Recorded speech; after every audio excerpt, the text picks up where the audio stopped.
Sejam bem-vindos ao canal Voz da Ampulheta, Aventureiros do Tempo. Se você gostou deste vídeo, deixe seu like, se inscreva no canal e compartilhe com quem ama a história.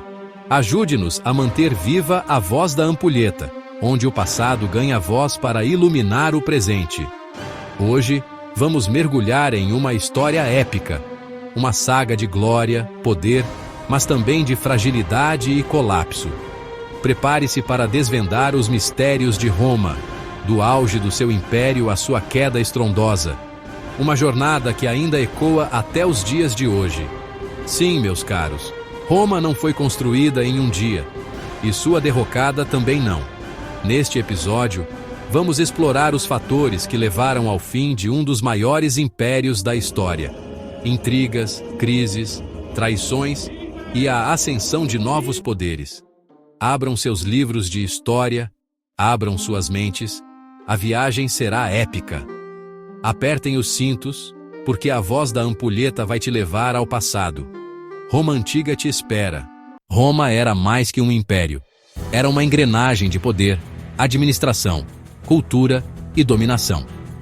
Sua força vinha da organização, leis, estradas, exércitos, moedas, cidadania e engenharia. A Pax Romana consolidou a unidade, mas mascarava fragilidades profundas. Os conceitos-chave para compreender Roma são: 1. Centralização imperial e o papel do imperador como figura quase divina. 2. Estrutura escravista e expansão territorial como base da economia. 3. Cidadania romana como ferramenta de controle e assimilação. 4. Cultura greco-romana como símbolo de universalismo. Dos montes acidentados da Escócia às ensolaradas costas do norte da África, do norte da Bretanha às margens do Eufrates, Roma dominava territórios vastos e diversos. Estradas, aquedutos, cidades planejadas e uma administração complexa conectavam esse império como uma engrenagem gigante. O Império Romano estendia seu vasto domínio por toda a Europa. Suas cidades eram centros vibrantes de cultura e comércio, o coração pulsante do império. Estradas, aquedutos e mercados exibiam o gênio da engenharia romana. Anfiteatros como o Coliseu ofereciam espetáculos grandiosos, reflexo de uma sociedade poderosa e complexa. A Pax Romana, iniciada no reinado de Augusto, inaugurou quase 2 séculos de estabilidade relativa. Foi um tempo de ouro, em que o comércio floresceu, a cultura se espalhou e o império parecia invencível. Foi um período de paz e prosperidade para Roma e seus cidadãos. A estabilidade permitiu o florescimento urbano, o comércio expandiu-se e as cidades transbordaram de vida. Mas o que sobe, um dia desce. Todo império carrega em si as sementes da sua própria ruína. Com o tempo, o que sustentava Roma começou a se corroer. Marco Aurélio, o último dos 5 bons imperadores, morre em 180 d.C. O sucesso do Império Romano estava profundamente entrelaçado com seus sofisticados sistemas de comércio e comunicação. O declínio foi um processo lento, feito de rachaduras que se alargaram com o tempo. Uma convergência de fatores contribuiu para essa decadência, como a instabilidade política, as crises econômicas, a corrupção e pressões externas minaram o império por dentro. O declínio do Império Romano, um processo gradual que se estendeu por séculos, lançou uma longa sombra sobre as outrora vibrantes cidades do mundo romano. O que antes era símbolo de unidade e força, virou um mosaico de reinos rivais, cada um lutando pelo controle. O legado romano, no entanto, sobreviveu.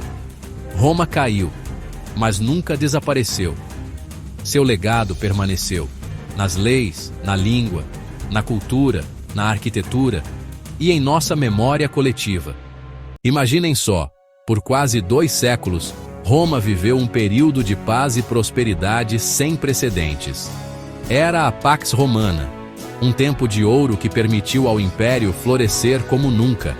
O comércio florescia, as cidades cresciam, e a cultura romana se espalhava pelos 4 cantos do mundo conhecido. Era como se o mundo inteiro estivesse conectado, por uma rede invisível, tecida pelo poderio romano. Mas, como tudo na vida, a bonança não duraria para sempre. A partir do século III, o Império começou a enfrentar uma série de crises. Era como se um vírus silencioso estivesse corroendo suas estruturas por dentro.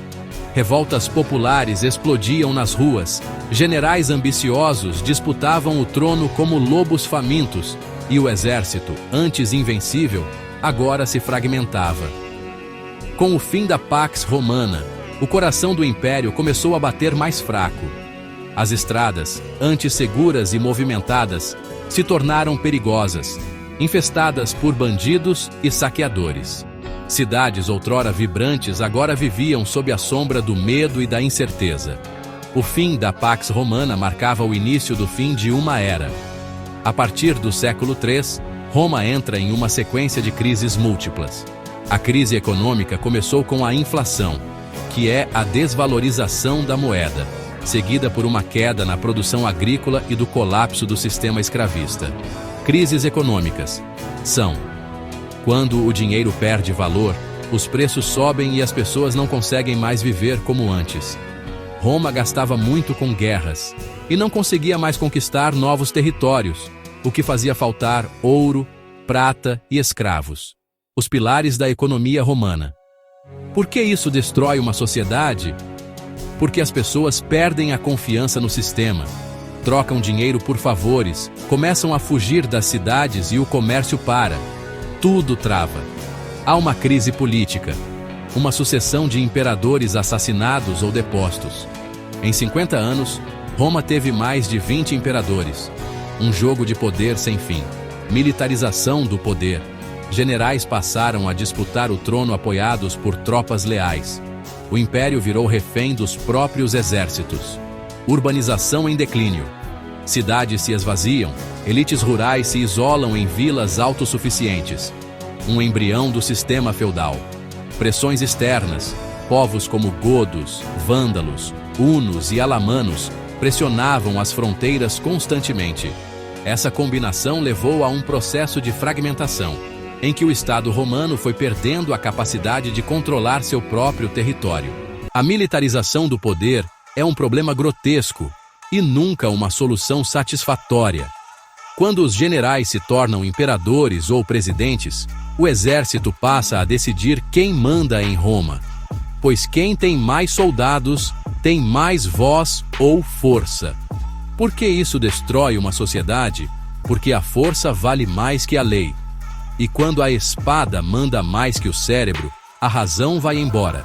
No Brasil, pós-1964, apesar de um crescimento econômico rápido no início da ditadura, o chamado milagre econômico, esse crescimento foi desigual e sustentado por empréstimos internacionais.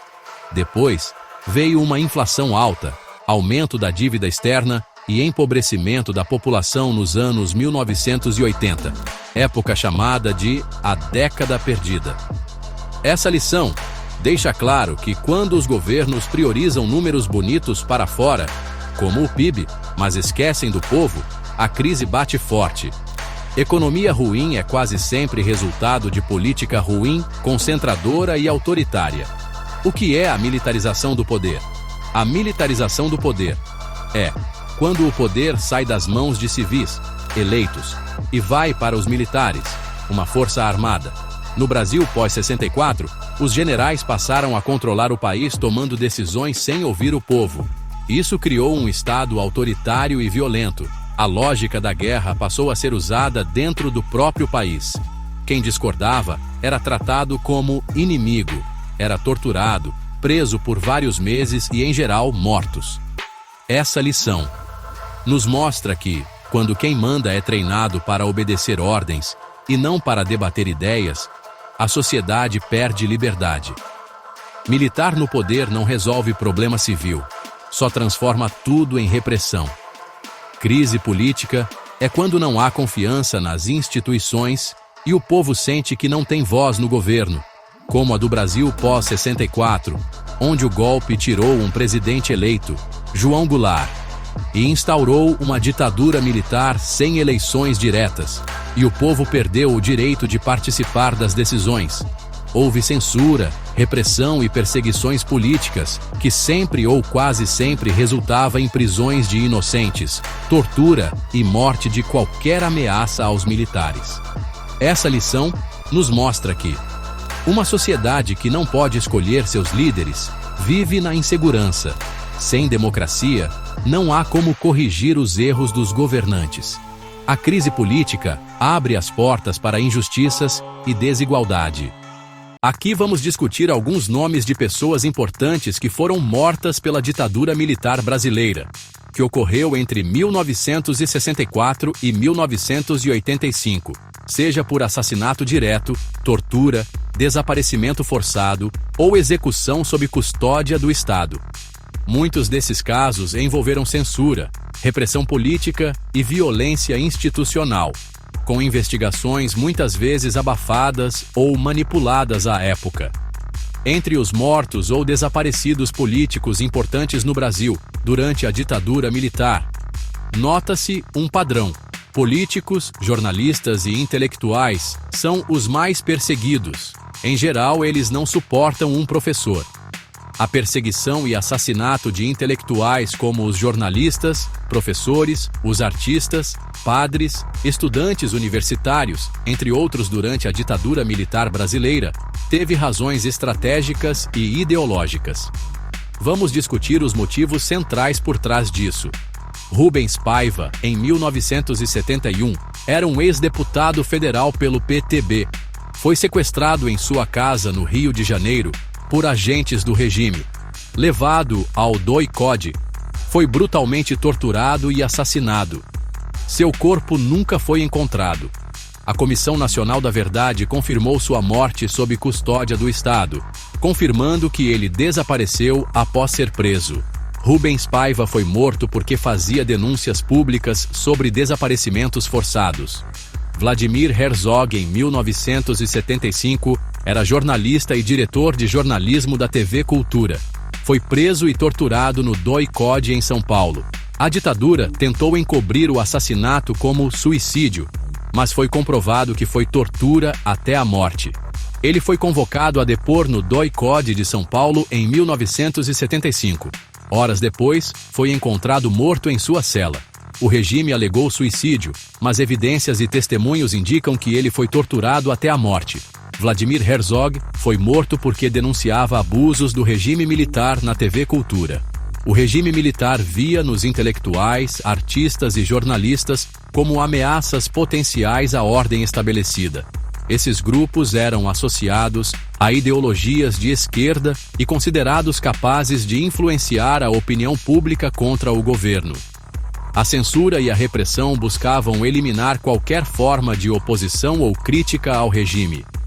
A repressão visava silenciar vozes dissidentes e consolidar o poder militar. O objetivo é eliminar vozes críticas e formadoras de opinião, como os intelectuais são, por definição, formadores de pensamento, porque eles escrevem, falam, ensinam e influenciam. Num regime autoritário, a crítica ao governo é vista como ameaça direta ao poder. Muitos desses intelectuais denunciavam a tortura, a desigualdade social, a censura, a violência do Estado e a dependência econômica do Brasil em relação aos Estados Unidos. Outro caso importante foi o de Carlos Lamarca, morto em 1971. Ele foi capitão do Exército Brasileiro. Ele desertou em 1969 para se juntar à luta armada contra a ditadura militar. Ele abandonou uma carreira militar promissora, roubou armas de um quartel em São Paulo e passou a integrar grupos guerrilheiros como a Vanguarda Popular Revolucionária, ou VPR. Ele participou de ações armadas, como assaltos a banco, para financiar a resistência contra a ditadura. Comandou o sequestro do embaixador suíço Giovanni Boucher, em 1970. Ação feita por outro grupo, mas sob alinhamento tático conjunto. Ficou conhecido por viver como guerrilheiro no interior do país, especialmente no sertão da Bahia e do Piauí. Foi morto em 1971. numa emboscada feita por forças do exército na Bahia, após ser perseguido durante meses. Sua execução foi rápida, e há indícios de que foi fuzilado sem chance de rendição. Foi morto porque o regime o considerava traidor e extremamente perigoso, tanto pelo simbolismo de sua deserção como pelo conhecimento militar que ele levava para os grupos de oposição. O combate à ameaça comunista, que só era real no sentido que, em geral, intelectuais são comunistas, isso gerou vários problemas para qualquer um que declarasse uma posição política diferente na ditadura no Brasil. Os problemas à ameaça comunista é que ela passa a ser inventada como motivo para prisões arbitrárias, se torna uma desculpa para prender qualquer um que desagrade alguém fardado e armado. A ditadura militar via em qualquer pensamento de esquerda, como os socialistas, comunistas, líderes da causa trabalhista, os progressistas, que lutam por melhoras das condições sociais, esses sim são agora vistos como uma ameaça à ordem e à segurança nacional. Isso gerou uma inversão de valores típica dos regimes autoritários. A educação da época foi usada como instrumento de controle ideológico. A escola formava não apenas cidadãos, mas delatores, amigos, parentes e vizinhos eram entregues aos militares apenas por se declararem de esquerda. E muitas vezes, essas pessoas nunca mais voltavam para casa. Essa mentalidade ainda sobrevive em instituições como os colégios militares. Nesses espaços, professores são perseguidos, difamados e até demitidos por opiniões divergentes, numa contradição gritante em pleno regime democrático, que revela o poder oculto e persistente de uma mentalidade militar autoritária, moldada por ideais semelhantes aos do nazismo. Forma-se, assim, uma nova geração submetida desde cedo à doutrinação, como uma espécie contemporânea de juventude hitlerista, ensinando valores autoritários e excludentes desde a infância. Essa doutrinação precoce, antes restrita a instituições como os colégios militares, hoje encontra um campo fértil nas redes sociais. Plataformas como Facebook, Instagram e X, antigo Twitter, funcionam como multiplicadores desse discurso autoritário, espalhando desinformação, distorcendo fatos históricos e reforçando o culto à força e à obediência cega. A lógica da juventude moldada por valores fascistas se atualiza, agora não apenas nas salas de aula, mas também nos algoritmos, nos memes e nas bolhas de ódio que se formam online. A nova juventude hitlerista já não veste uniforme. Ela compartilha, comenta e viraliza. Dessa maneira, os militares não largavam o osso do poder, jamais deixavam o poder voltar às mãos dos civis.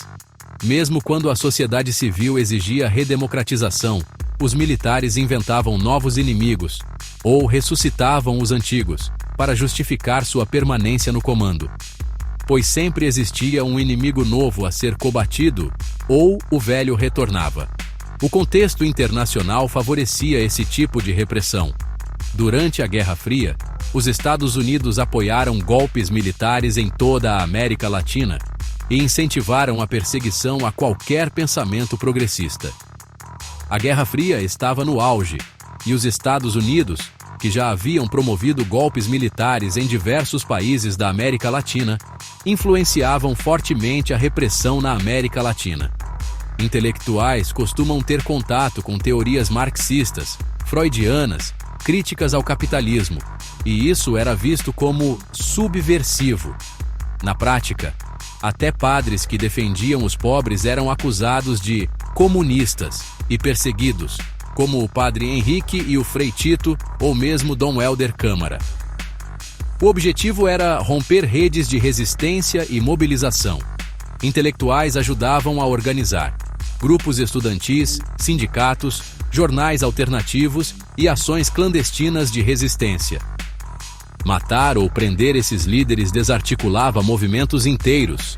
Ao matar Stuart Angel do MR8 e o Eduardo Bacuri, também do MR8, ou Carlos Lamarca do VP, era uma maneira de eliminar núcleos inteiros de luta armada e resistência ideológica. Outro caso foi o do Luiz Eduardo da Rocha Merlino, morto em 1971. Ele era jornalista e militante da esquerda. Foi torturado e morto nas dependências do DOI-CODE de São Paulo, sob responsabilidade do coronel Brilhante Ustra. Já Manuel Fiel, filho morto em 1976, era operário metalúrgico. Preso e morto em São Paulo, também sob a justificativa de suicídio, semelhante ao caso Herzog. Sua morte foi um dos fatores que causaram a demissão do general Ednardo Dávila Mello, comandante do 2º Exército. Estudantes e militantes políticos como Stuart Angel Jones, morto em 1971. Militante do MR8, filho da estilista Zuzu Angel, foi torturado e morto pela aeronáutica no Rio. Há relatos de que foi amarrado a um jipe militar.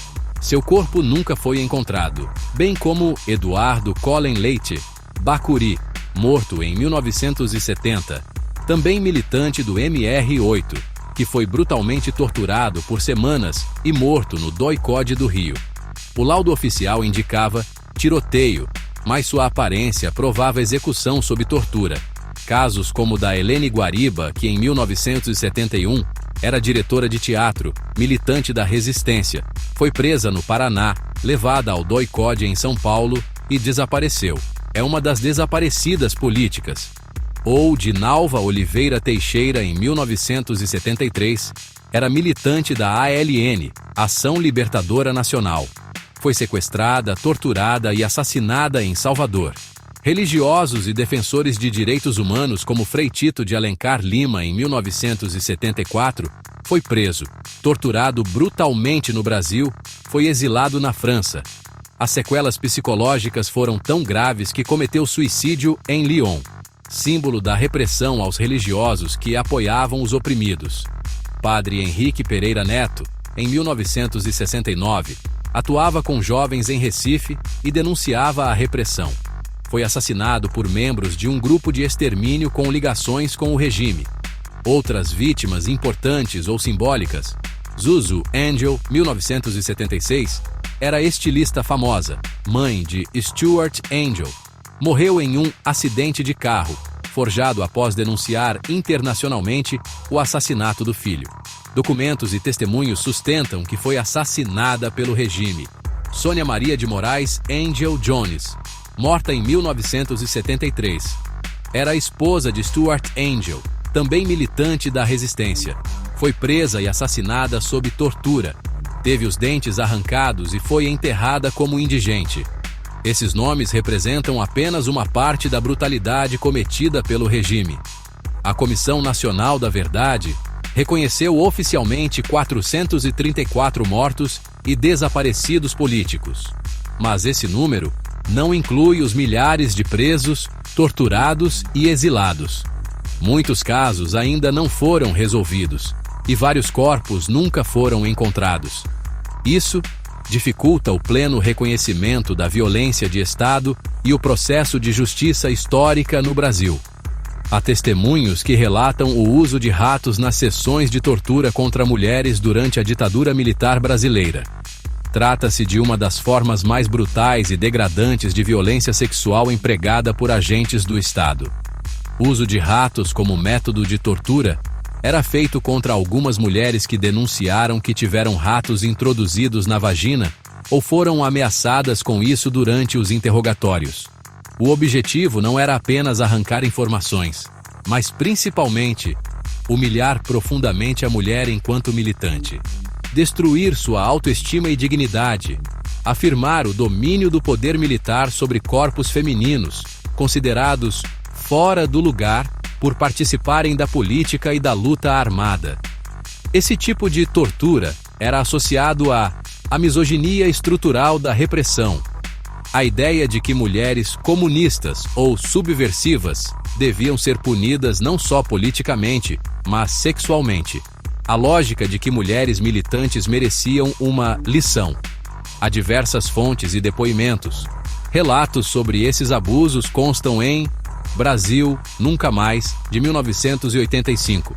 projeto coordenado por Dom Paulo Evaristo Arnes, com base em arquivos do próprio sistema judiciário militar, depoimentos à Comissão Nacional da Verdade de 2011 a 2014, entrevistas de ex-presas políticas como Inês Etienne Romeu, a única sobrevivente da Casa da Morte, em Petrópolis, que relatou abusos extremos. Essas pesquisas vêm de estudiosas como Daniela Arbex, Janaína Amado e Maria Rita Kell. Muitos artistas brasileiros foram perseguidos, presos, torturados ou exilados durante a ditadura militar de 1964 a 1985, especialmente aqueles ligados à música popular, ao teatro e à arte de resistência. O caso de Geraldo Azevedo é emblemático, mas ele não foi o único.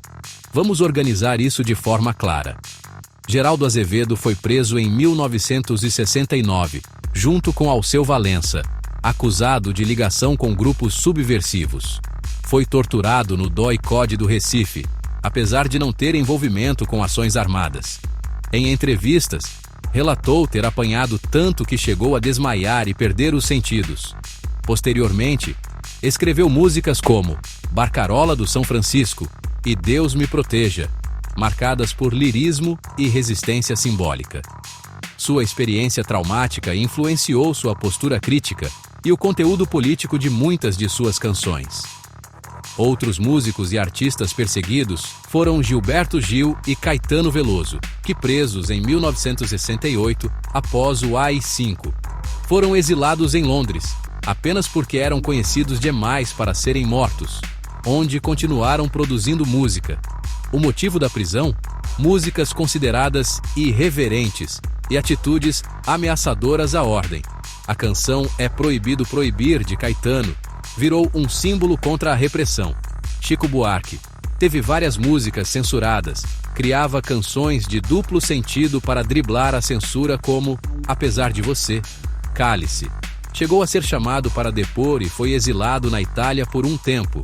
Já Geraldo Vandré, autor de Pra Não Dizer Que Não Falei das Flores, música de 1968, que virou hino da resistência, teve sua música proibida. Ele foi perseguido e forçado ao exílio.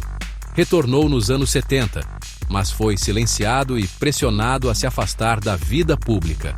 Zé Celso Martinez Correia foi diretor do Teatro Oficina, teve suas peças censuradas e foi exilado. Suas obras eram fortemente críticas ao regime, com linguagem ousada e experimental. Taiguara foi cantor e compositor. Teve mais de 60 músicas censuradas. Foi perseguido, exilado e espionado pelo SNI, Serviço Nacional de Informações. Ao voltar do exílio, era seguido constantemente pela repressão. O regime via a arte como ferramenta de subversão, em geral, teatro, música e arte como resistência, pois os artistas eram capazes de comunicar ideias rapidamente, atingir o povo, criava redes de pensamento crítico. Nessa época, surgiram movimentos como a Tropicália, que mistura crítica, psicodelia e nacionalismo, o Teatro do Oprimido de Augusto Boal, que também foi exilado, e o Cinema Novo com Glauber Rocha, Carlos Diegues e outros. A dívida externa brasileira, da ditadura à democracia. Mas, o que é dívida externa? É o dinheiro que o Brasil pega emprestado de outros países, bancos internacionais ou instituições como o FMI, chamado Fundo Monetário Internacional. Esses empréstimos vêm com juros altos e condições pesadas, e precisam ser pagos com dinheiro público, ou seja, com impostos do povo. Durante a ditadura militar, entre 1964 e 1985, os militares pegaram muitos empréstimos internacionais para financiar obras gigantes, as chamadas obras faraônicas, como a Transamazônica e Itaipu. Era o tempo do chamado milagre econômico, de 1968 a 1973, quando o PIB crescia, mas a desigualdade também. Para manter o crescimento artificial, o governo aumentou brutalmente a dívida externa. Em 1964, a dívida era cerca de 3 bilhões de dólares. E, em 1985, ela já passava dos 100 bilhões de dólares. Em resumo, o governo militar pegou dinheiro emprestado sem controle e sem transparência, criando uma bola de neve que levou à crise da dívida e à década perdida, os anos 80, quando os juros internacionais subiram, por decisão dos Estados Unidos, que haviam planejado e apoiado o golpe de 1964 no Brasil. A ditadura militar não conseguiu mais honrar suas dívidas externas. O resultado foi desastroso: quebras generalizadas, inflação altíssima, desemprego crescente e uma forte queda no investimento público. O Brasil teve que pedir ajuda ao FMI, que impôs cortes em saúde, educação e aumentou ainda mais a pobreza. Após o período militar, houve uma transição para a democracia, o que ocorre entre 1985 e 1994. Esse período foi chamado de a redemocratização. Ele herdou uma bomba relógio, a dívida deixada pela ditadura militar. Durante a ditadura militar no Brasil, entre 64 e 85, diversos escândalos de corrupção vieram à tona, envolvendo tanto civis quanto militares. No entanto, não há evidências documentadas de que os presidentes militares tenham se enriquecido ilicitamente. A censura e a repressão dificultaram a exposição desses casos na época, mas investigações posteriores revelaram detalhes sobre essas atividades ilícitas. Alguns exemplos de corrupção durante a ditadura foram o caso Lutfala. Envolveu empréstimos irregulares do Banco Nacional de Desenvolvimento Econômico, BNDE, para da empresa Lutfala, ligada à família do político Paulo Maluf. O caso destacou o uso de recursos públicos para beneficiar empresas privadas com conexões políticas. O caso Delfim. Durante o governo Figueiredo, envolvia a empresa Delfim, que foi favorecida por políticas econômicas. Recebeu apoio estatal, resultando em prejuízos significativos para o erário público. Houve até novidade: contrabando na Polícia do Exército. Sim, na década de 1970, membros do 2º Batalhão da Polícia do Exército no Rio de Janeiro estiveram envolvidos em esquemas de contrabando de produtos como roupas de luxo e bebidas, que eram revendidos ilegalmente. Considerações finais. Apesar da narrativa oficial da ditadura militar enfatizar a ordem e a moralidade, diversos casos revelam que a corrupção estava presente nas estruturas do regime. A censura e a repressão dificultaram a divulgação desses casos na época, mas investigações posteriores trouxeram à tona a extensão dessas práticas ilícitas. Após o período militar, os planos econômicos fracassavam um após o outro.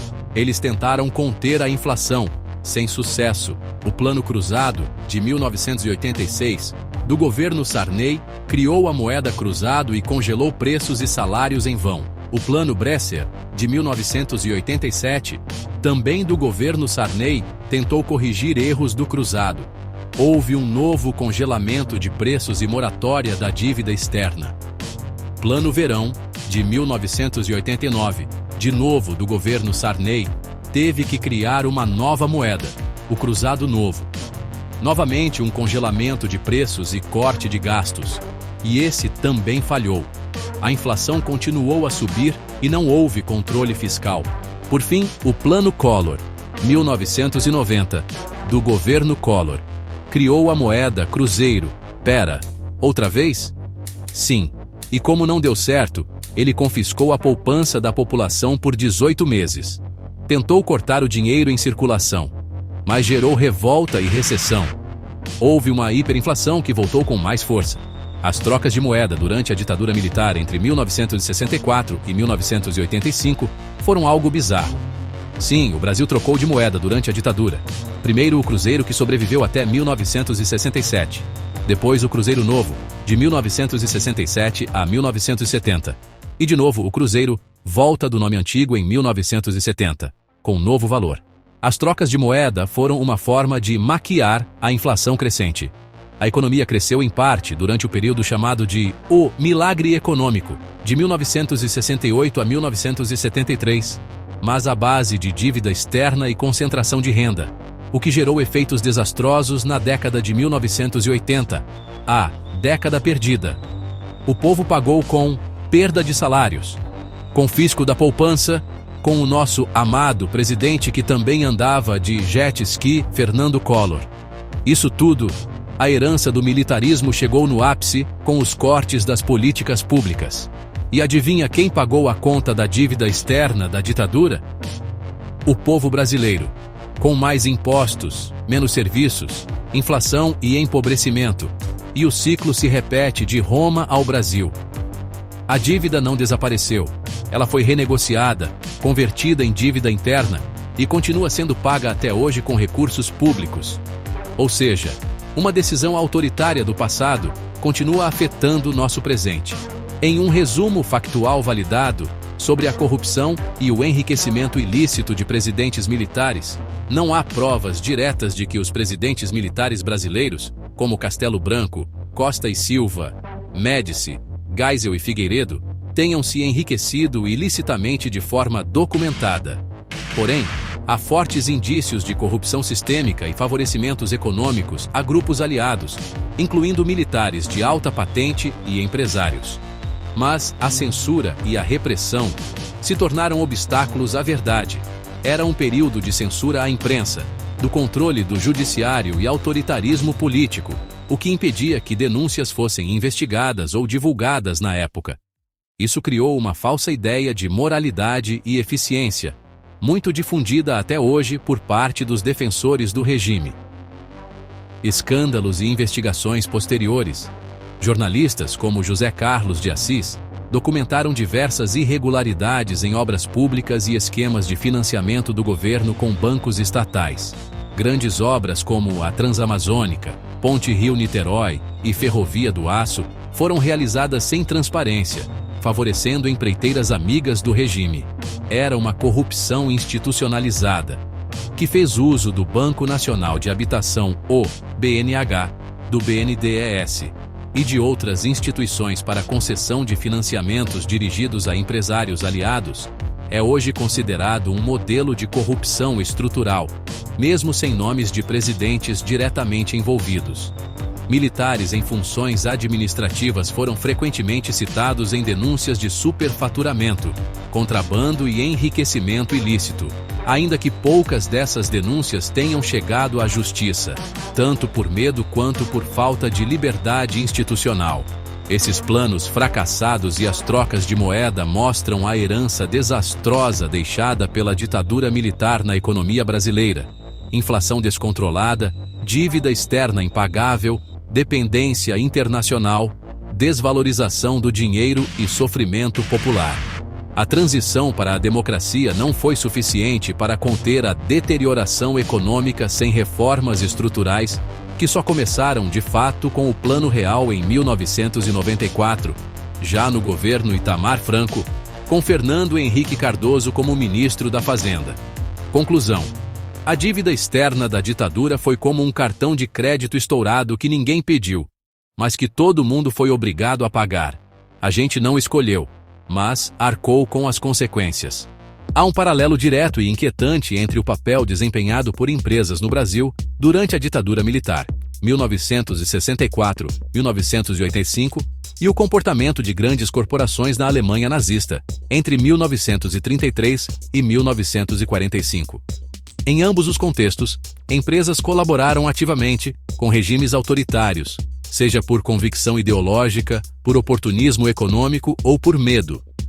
Durante a ditadura militar brasileira, diversas empresas, como Volkswagen, Rede Globo, Ultragaz, General Motors, Mercedes-Benz, Light, entre outras, participaram da repressão denunciando, vigiando ou entregando funcionários considerados subversivos. Esse rótulo era amplamente atribuído a sindicalistas, comunistas, militantes progressistas ou mesmo a qualquer pessoa crítica ao regime. A Volkswagen do Brasil, por exemplo, mantinha um sistema interno de vigilância que identificava e denunciava operários ao DOI-CODE, órgão responsável por ações de repressão e tortura. Essa colaboração direta resultou em prisões arbitrárias, sessões de tortura e demissões sumárias. A Rede Globo, por sua vez, Apoiou abertamente o golpe militar de 1964 e desempenhou um papel central na construção de uma narrativa favorável ao regime. Ao silenciar denúncias e legitimar o autoritarismo, ajudou a consolidar a ditadura e a desmobilizar a opinião pública. Empresas como essas foram fundamentais na repressão ao movimento operário e na sustentação de uma ordem econômica autoritária, que privilegiava os grandes capitalistas e mantinha a classe trabalhadora sob vigilância e controle. Na Alemanha, sob o regime de Hitler, muitas empresas não apenas colaboraram com o nazismo, como também lucraram diretamente com a guerra e com a repressão. O envolvimento do setor empresarial foi profundo e estruturado. A Volkswagen, fundada a pedido de Hitler para produzir o carro do povo, o famoso Fusca, utilizou o trabalho escravo de prisioneiros de guerra e judeus durante a Segunda Guerra Mundial. A IG Farben, um influente conglomerado químico da Alemanha, desempenhou um papel crucial na colaboração com o regime nazista. Entre suas ações mais sombrias, esteve a produção do gás Zyklon B, usado nas câmaras de extermínio dos campos de concentração, e a exploração de trabalho escravo em Auschwitz. Após o fim da Segunda Guerra Mundial, a IG Farben foi oficialmente dissolvida, mas suas divisões, que deram origem a empresas como Bayer, BASF e Hoechst, continuaram a operar globalmente. Algumas dessas empresas, como a Bayer, estiveram também envolvidas em experimentos médicos e no uso de trabalho forçado durante o período nazista. A Siemens, a BMW, a Daimler-Benz, Mercedes, usaram trabalho forçado e forneceram equipamentos para o esforço de guerra nazista. A Krupp, uma das maiores indústrias armamentistas da época, teve papel decisivo no rearmamento da Alemanha e também empregou prisioneiros como escravos em suas fábricas. Embora algumas dessas empresas tenham sido julgadas em Nuremberg após a guerra, muitas escaparam de punições severas e, com o tempo, foram reintegradas ao capitalismo global. Outros casos emblemáticos incluem a Porsche, cuja colaboração com o regime nazista incluiu o desenvolvimento de veículos militares. O próprio Ferdinand Porsche trabalhou diretamente com Hitler no projeto do Fusca. A Hugo Boss fabricava uniformes para a SS, para as tropas de assalto, SA, e para a juventude hitlerista. A empresa usou trabalho escravo e forçado. E o Deutsche Bank também teve um papel significativo. Financiou empresas ligadas ao esforço de guerra e participou da chamada arianização, processo pelo qual empresas pertencentes a judeus foram roubadas e transferidas para arianos, com o apoio direto do Estado nazista. A obra Seja Marginal, Seja Herói, de 1968, onde Hélio Oiticica, com a icônica imagem do cara de cavalo, fez um dos maiores gritos de resistência já produzidos na arte brasileira.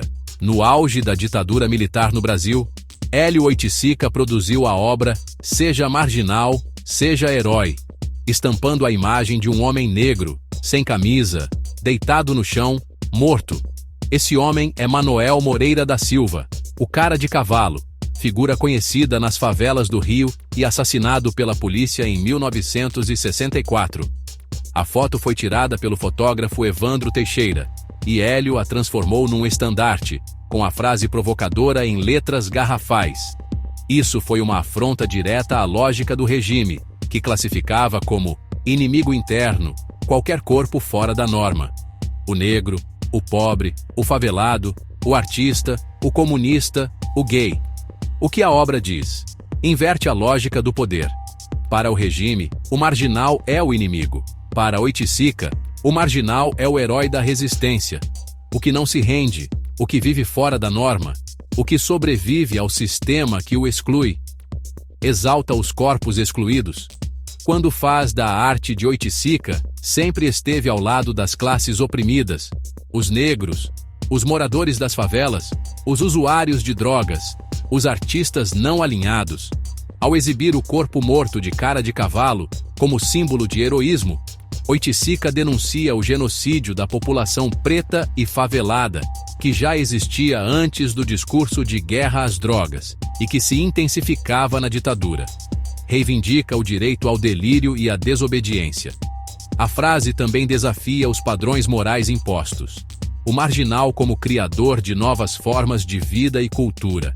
Samba, funk, capoeira, carnaval, gíria, malandragem, bicho grilo, etc. A arte deixa de ser decorativa e se torna arma simbólica e política. Uma boa base teórica para compreender essa relação entre militarismo e autoritarismo pode ser encontrada nas ideias de Platão, que via a timocracia como uma forma degenerada de governo, uma queda em relação ao seu modelo ideal, a república governada pelos filósofos. Para Platão, a timocracia é quando os militares ou pessoas que prezam pela força e orgulho mandam no governo, em vez dos sábios. Segundo ele, isso já era um sinal de corrupção do poder, pois nela, o governo deixa de ser guiado pela razão e pela justiça, princípios que, segundo ele, deveriam orientar os filósofos no comando do Estado. Platão acreditava que a melhor forma de governo era aquela em que os mais sábios, os filósofos, governavam, porque eles buscavam a verdade e o bem de todos. Mas quando a sabedoria é deixada de lado e o poder passa para aqueles que valorizam acima de tudo a honra, o orgulho e a força militar, surge a timocracia, um modelo inferior, segundo Platão, marcado pela vaidade e pelo autoritarismo. Platão dizia que isso acontece quando os líderes se preocupam mais com vitórias, aparências, disciplina e poder armado, e menos com a justiça, a sabedoria e o bem comum. Platão explicou essa queda do poder como uma sequência de degenerações que afastam o governo cada vez mais da justiça, já na aristocracia, o governo dos mais sábios, e que para Platão era a forma ideal, baseada na razão, na virtude e no bem comum. Já a timocracia é o governo dos militares. Acontece sob uma primeira degeneração, onde a força e a honra substituem a sabedoria. Há também a oligarquia ou governo dos ricos, onde o poder passa a servir aos interesses econômicos dos mais abastados. E a democracia, que é um governo popular sem critério de virtude. Todos podem participar, mas sem distinguir entre sabedoria e ignorância. Por fim, a tirania. Para Platão, a tirania é a pior e mais degenerada forma de governo. O tirano é alguém que toma o poder para si, governa com medo, violência e manipulação, pensando apenas em si mesmo. Ele surge quando a democracia vira caos e as pessoas pedem um salvador. Essa definição te lembra algo recente do Brasil?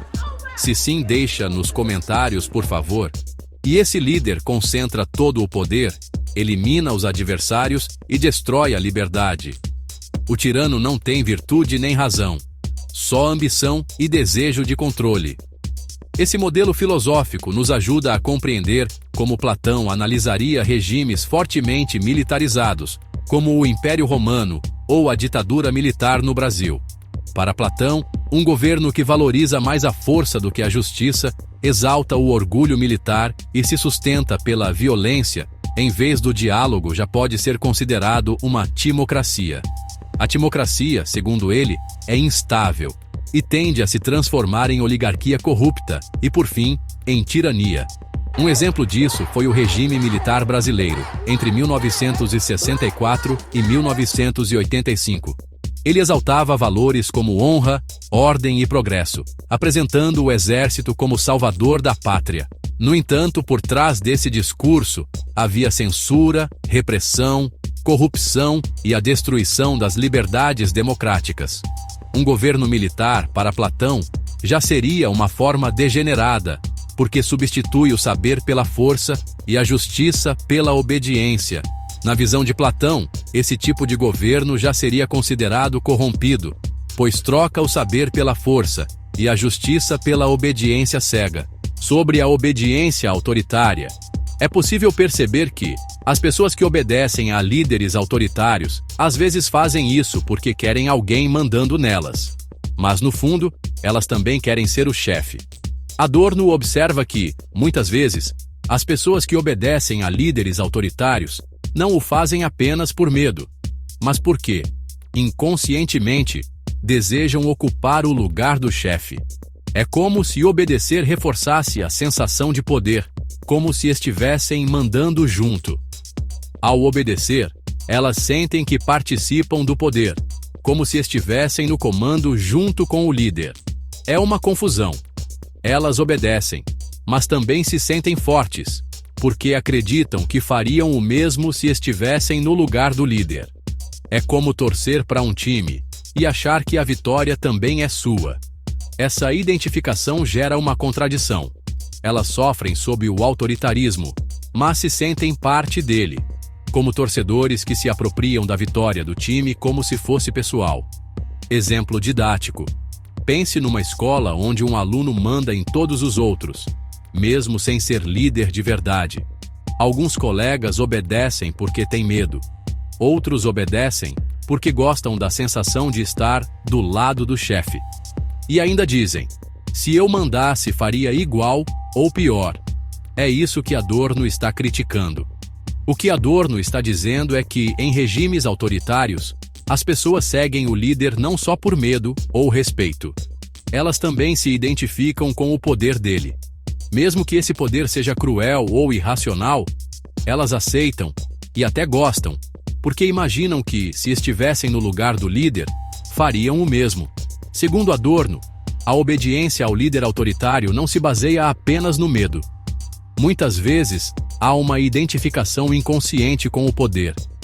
Mesmo que o líder seja cruel ou injusto, as pessoas o apoiam porque fantasiam que fariam igual se estivessem em seu lugar.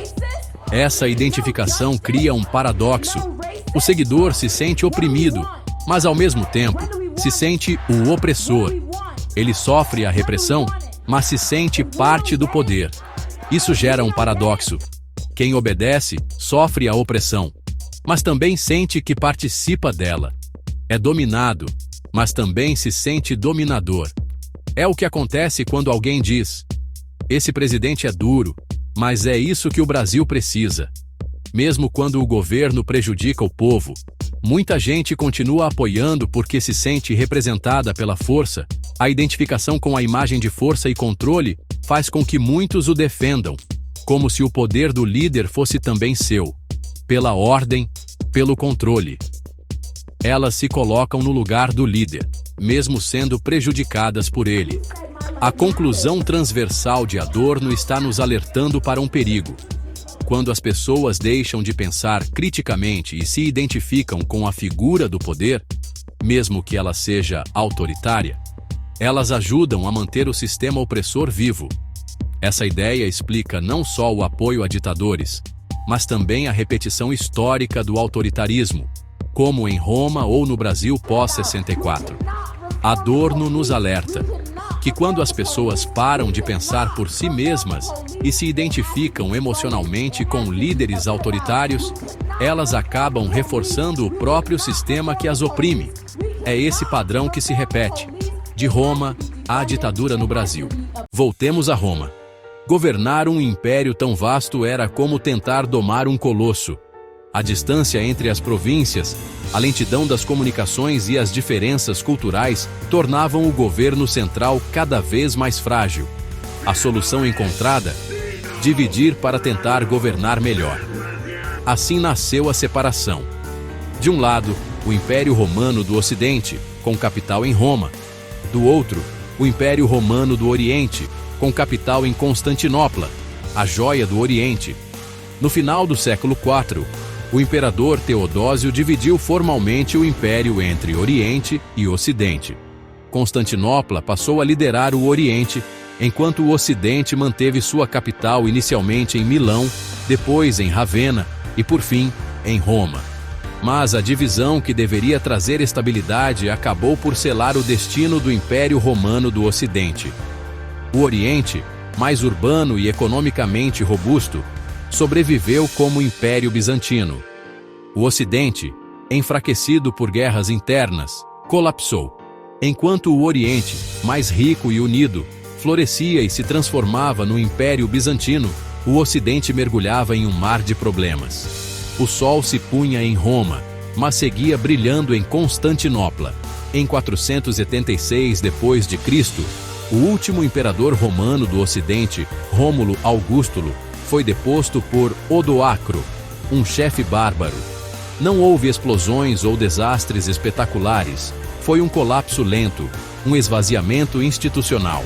O Império Bizantino, herdeiro legítimo da tradição romana, resistiria por mais 1000 anos, preservando grande parte da cultura e do legado de Roma. Mas essa, meus caros, é uma história para outro dia.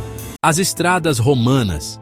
Imaginem milhares de quilômetros de pedra e engenharia, atravessando montanhas, cruzando rios, ligando o coração de Roma às fronteiras mais distantes. Era como se o império estivesse costurando o mundo com fios de pedra. Essas vias criavam uma rede de comércio, comunicação e poder militar sem precedentes. Mas com a queda de Roma, o que antes era símbolo de progresso virou cicatriz de um passado glorioso. Sem a manutenção constante das legiões romanas, as estradas foram tomadas pela vegetação, pelos escombros e pelo tempo. O que um dia foi uma artéria vital tornou-se um obstáculo, um símbolo da fragmentação.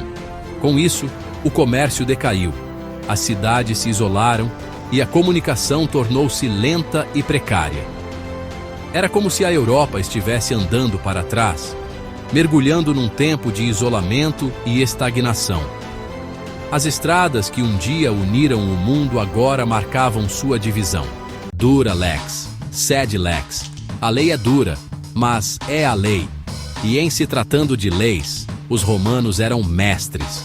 O direito romano, com seus códigos, princípios e jurisprudência, formava um verdadeiro edifício jurídico. Ele regulamentava a vida em sociedade, da política ao comércio, da propriedade à vida familiar.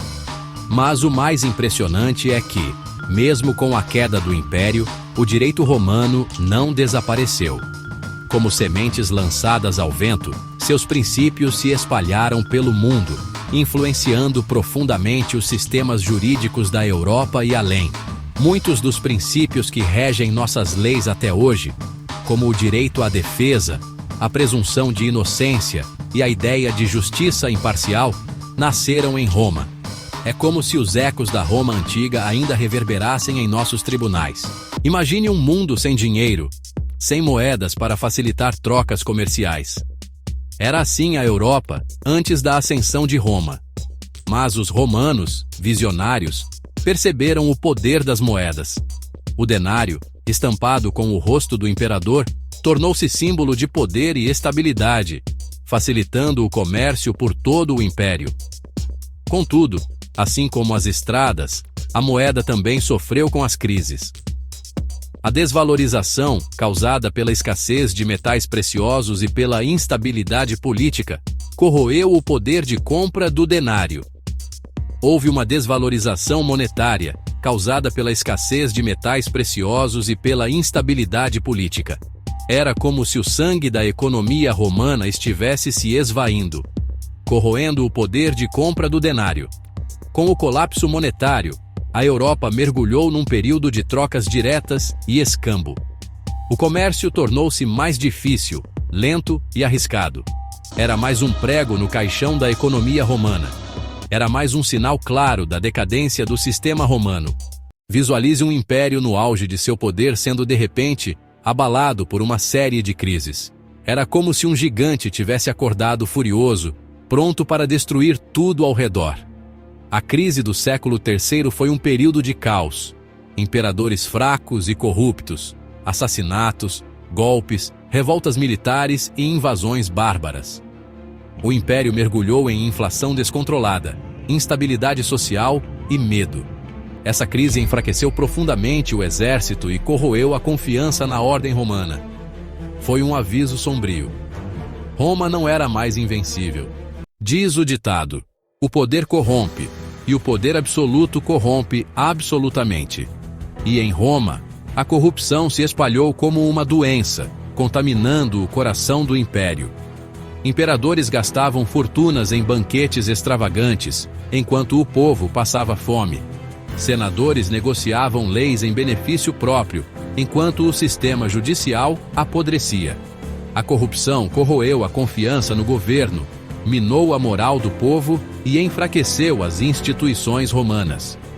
Enquanto a elite romana se banhava em luxo e ostentação, o povo perdia a fé no império. Com o governo central enfraquecido pela corrupção, líderes locais e senhores de terras assumiram o controle de regiões inteiras, dando origem ao sistema feudal. A centralização do poder, um dos pilares da força romana, se esfacelava. A antiga centralização romana se esfacelava e a fragmentação tomava seu lugar. Por séculos, as fronteiras de Roma foram testadas por povos vindos de terras distantes. Os bárbaros, como os romanos os chamavam, pressionavam as fronteiras do império, buscando terras, riquezas e um lugar ao sol. Mas o exército romano, disciplinado e poderoso, sempre conseguia repelir os invasores. Mas com a crise do século III, as defesas de Roma se enfraqueceram. As legiões, antes invencíveis, agora estavam desmoralizadas, desorganizadas e com falta de recursos. Os bárbaros, sentindo a fraqueza do império, intensificaram seus ataques e, desta vez, Roma não estava preparada para resistir. Em 476 d.C., o Império Romano do Ocidente chegou ao fim. O último imperador, Rômulo Augusto, foi deposto por Odoacro, um general bárbaro. Era o fim de uma era, o fim de um império que por séculos dominou o mundo ocidental. Mas, por que eu misturei Império Romano com ditadura militar? Porque é uma questão que envolve entender império e hegemonia cultural. Um império não é apenas uma estrutura de dominação militar ou econômica, mas uma fabricação de mundo, um modo de ver e organizar a realidade que se impõe como se fosse o natural, o certo, o único. Vamos destrinchar melhor isso em 3 níveis.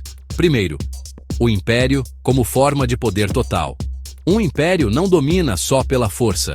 Ele impõe normas, leis, culturas e línguas. Estabelece um centro, como foi Roma, Washington, Brasília, e impõe sua lógica às periferias. Ele cria sistemas simbólicos. O império define o que é civilizado e o que é bárbaro, o que é ordem e o que é caos, o que é desenvolvimento e o que é atraso. Ele cria uma visão de mundo que outros povos compram. Em filosofia política e teoria crítica, isso se aproxima muito do que Foucault chamaria de regime de verdade e do que Gramsci chama de hegemonia cultural. Roma e o Brasil de 64 produziram essa hegemonia. Roma expandia não só com legiões, mas com a ideia de Roma. Os povos dominados recebiam cidadania, adotavam o latim, o direito romano, a arquitetura, os deuses romanizados. Isso tudo produzia adesão, não apenas submissão. Roma se apresentava como portadora da ordem e da civilização. O resto era barbaridade. A ditadura de 64 não foi só um golpe militar, mas uma reorganização simbólica do Brasil. Criou-se a ideia de inimigo interno, o discurso do progresso e da modernização, o anticomunismo como cruzada quase religiosa, a propaganda do Brasil grande e da ordem. O império aqui é interno, mas age com a mesma lógica. Define quem é o inimigo, o que é progresso, o que é certo, e silencia ou mata o resto. No caso do Brasil, foi pior, porque não era uma decisão do povo, mas de outro império, o americano, a moldar nossas ideologias e modo de vida. Aqui vão alguns conceitos-chave de como entender isso melhor. Alguns autores e conceitos que podem te ajudar a aprofundar. Em primeiro lugar, Gramsci, com a ideia de hegemonia cultural, que é uma dominação consentida, onde o dominado adere aos valores do dominador. Foucault, com a ideia de biopoder e regimes de verdade. Ele mostra como os discursos organizam a vida e excluem o que não se encaixa. Edward Said, com o orientalismo.